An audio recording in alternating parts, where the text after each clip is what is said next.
My name is Zach Lerew.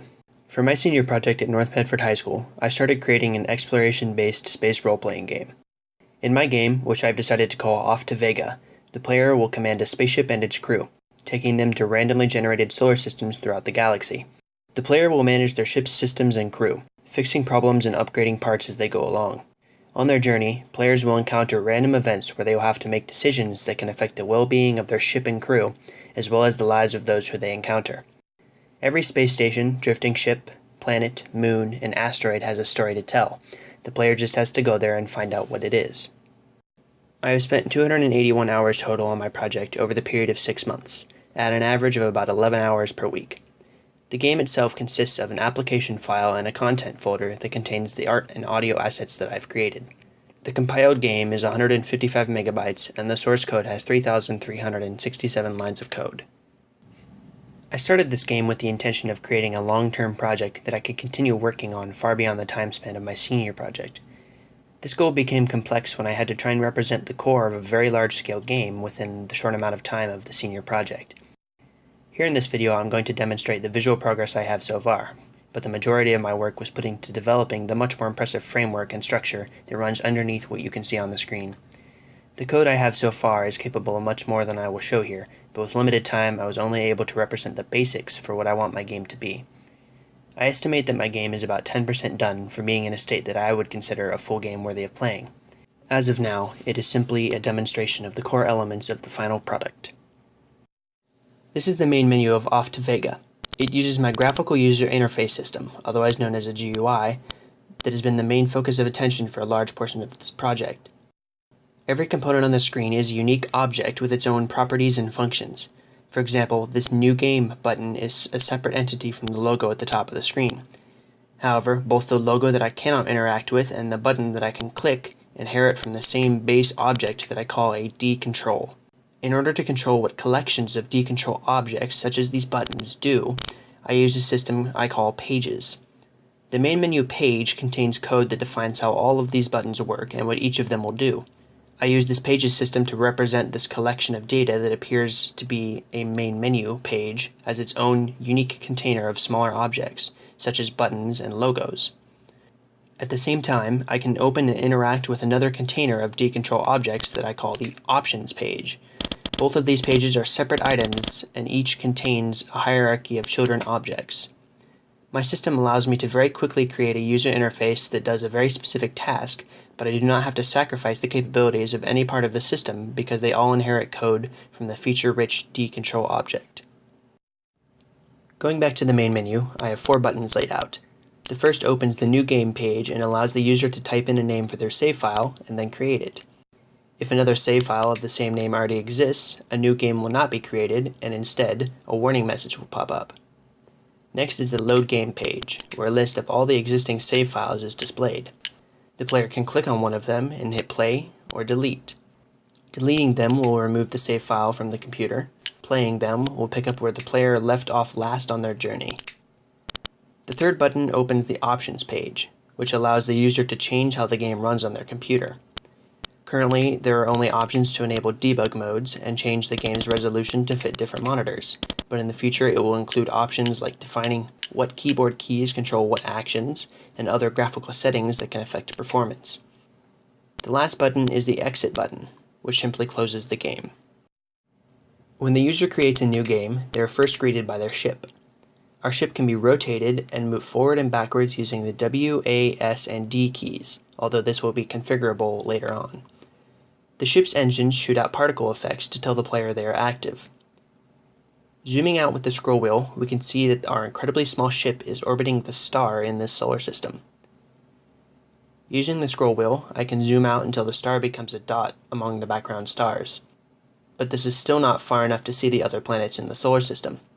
The sizes and distances of objects in my game are realistic to an extent. The planets around this star orbit at realistic distances, meaning that an ice planet will be much further from the star than a planet that supports water. All of the planets are generated randomly, based on predefined classifications of that type of planet. A Class M planet is likely to be similar to Earth. It can support liquid water, an oxygen-nitrogen atmosphere, and possibly life.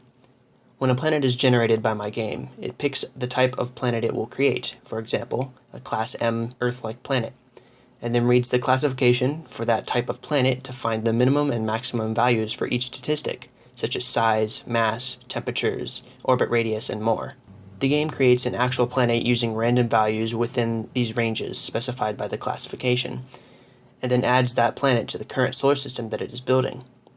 In the future, these values will depend on each other to make the solar system more realistic. For example, a Mars-like desert planet found far away from its host star will be cold and dark, but if some cataclysmic event were to move this planet inward to a smaller orbit, similar to that of our own Mercury, the planet would warm up considerably. The primary way that the user will interact with the game world is by using their mouse. In the future, the player will be able to access their ship's computers. If the ship has navigation equipment and software installed, the ship can be automatically navigated by the click of a button. For now, I have made simple windows that pop up by clicking these buttons on the left-hand side of the screen. Each one of them opens up a window that controls a different aspect of the player's ship or part of the game world. First is the navigation button. The navigation menu shows a list of all solar system destinations, such as planets, stars, and later on, asteroids, comets, and space stations. They can be selected with the mouse. The currently selected destination is surrounded by a purple box. To the right is a set course or deorbit button, and a list of status information. I'm going to select this planet and hit the set course button. We can see the status change to en route, and once we arrive, it changes to in orbit. If I close this navigation menu, I can zoom out from my ship and see that we are orbiting the planet we set our course to. We can see where this planet is in relation to the Sun by looking at the angle of its shadow. But we didn't come all this way just to look at the sights, though that is certainly an option. I can click the Sensors button on the left-hand side of the screen to open up my Sensors menu. When your ship is in orbit around an object, you can scan that object to learn more information about it. Right now, the scan menu only shows a list of information about this planet, such as name, mass, diameter, orbit radius, and more, but in the future, I plan to add a summary of this information, such as, this planet is very hot, it appears that its surface is cracked, and it does not look hospitable to human life. Right now, the navigation and sensor system work no matter what you do. They are always reliable and they work instantaneously.